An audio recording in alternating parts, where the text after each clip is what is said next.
Welcome back, everyone. Well, this past weekend, I went to the planetarium in New York. And if ever you want to feel that you're part of something larger, something you may not understand, something psychic, something universal, well, you should go to a planetarium. But second to that, last November I did an interview with my guest here, and was just one of the best interviews. This is Drew Cali, and he is a spiritual medium. And we're going to talk about this because let's face it, it's one of those topics where, oh yeah, spiritual mediums, and they hear voices and things like that. But as you're about to find out, this is a very interesting conversation and something that goes way beyond us. So welcome back, Drew. Thank you for having me. Very nice to have you here. It's great to be here. I got news for you. When I was sitting there and I was looking at that, we're one of 150 billion galaxies. And, you start to think, number one, you're pretty insignificant on one hand. But on the other hand, you're thinking to yourself, what is this? How is this all woven together? That part of it, of our psychology, or the part of the psyche, or the part of communication that we know about is so small compared to what it really is. And then someone like yourself receives the gift of being able to be a conduit for messages moving between dimensions and places that we don't even know about. How did it start for you? For me, I was just a regular guy, and I had a series of losses in my life. I had just come out of the military in 2005 and had a regular life, was married, and had a few losses in about a year period. And after that, I was grieving, and I was kind of cleaning up my life and making some changes for the better. And my sister put me in touch with a psychic. Yeah. And she was like, you got to talk to this psychic. I'm like, no, that's okay. Yeah. And she was like, no, really, talk to this psychic. And I did. And she was like, you're supposed to be doing this work. Mm-hmm. And I was like, you have the wrong guy. You definitely have the wrong guy. And she was like, no, trust me, just go meditate. And I did. And like I was joking before, is that, instead of, it just, the whole world opened up. And all of a sudden I could hear, feel, sense, and just I had this whole experience where it was otherworldly. It wasn't my mind, it was beyond me. And it started making sense to other people. That's how I knew what was happening. Well, so much of that, of course, that's a calling. I don't think there's any other way to say that. And when it started to manifest itself, how were you able to kind of put the pieces together? There's so many skeptics out there, and I'm glad you used that word because if someone with the gift that you have starts that way, you realize that you're receiving this gift and you're trying to figure out what to do with it, right? Yeah, really good question. I feel like I have this ability, and I feel like everybody has these abilities to a certain degree. And I feel like the gift is the fact that I get to actually do this work, or that I'm really called to do it, like you said. Mm-hmm. And I think what I did was I reached out to anyone and everyone, and I was really afraid that I was going to sound crazy.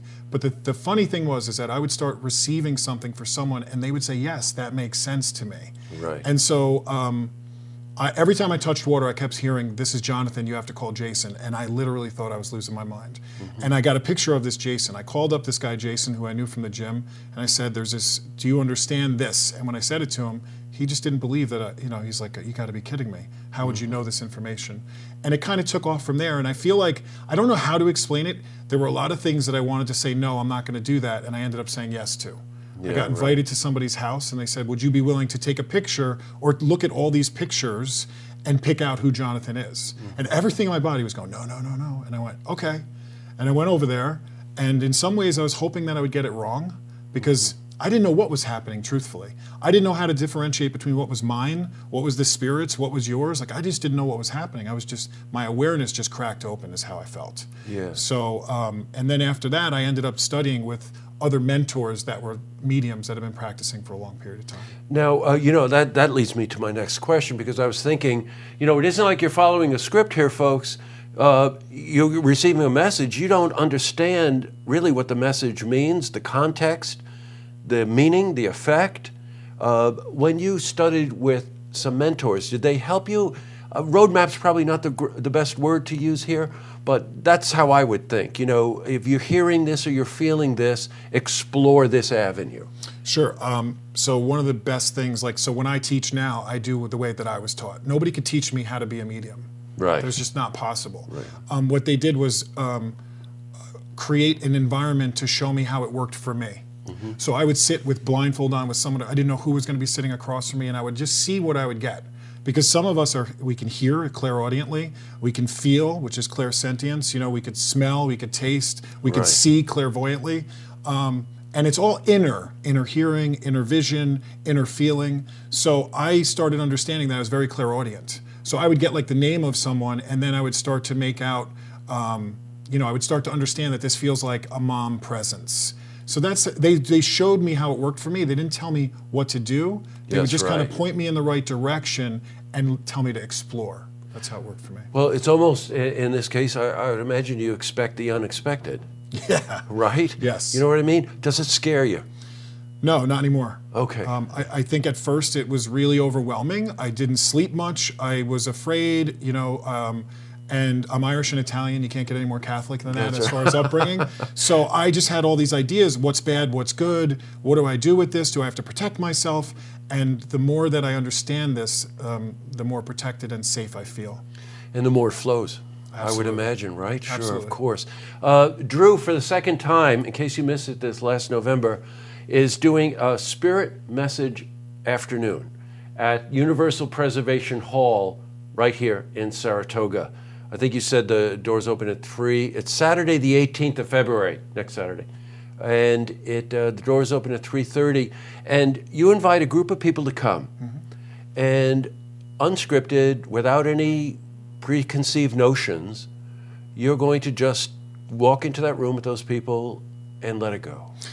Yes. Right? Yes. I never know what I'm going to get, who's going to come through, how long they're going to stay. Mm-hmm. I don't know who's going to get read, and I think that's part of the fun.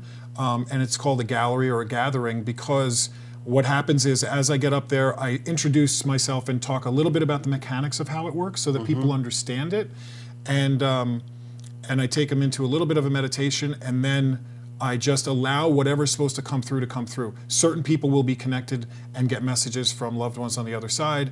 And it can be a really, I want people to feel safe and secure with coming to an environment like this. It's not very showy. It's literally me with a microphone and an audience. Right. And it can be a lot of fun, it can be emotional, and it can be really uplifting. I love it.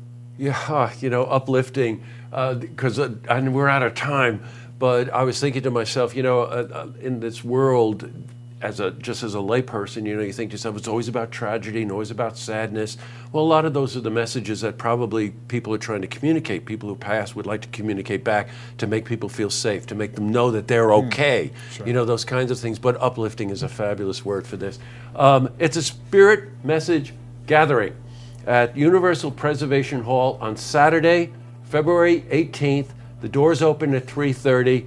And I can just tell you, we had a conversation before this interview, and I highly encourage you. You're very humble, you're very giving, and you're a very kind person, and that just really comes through. And if anyone wanted to experience this would be the time to experience. Great to see you again, Drew. Thank you very much. You're welcome back anytime. Great to see you. To see this interview again, you can head to our website, looktvonline.com.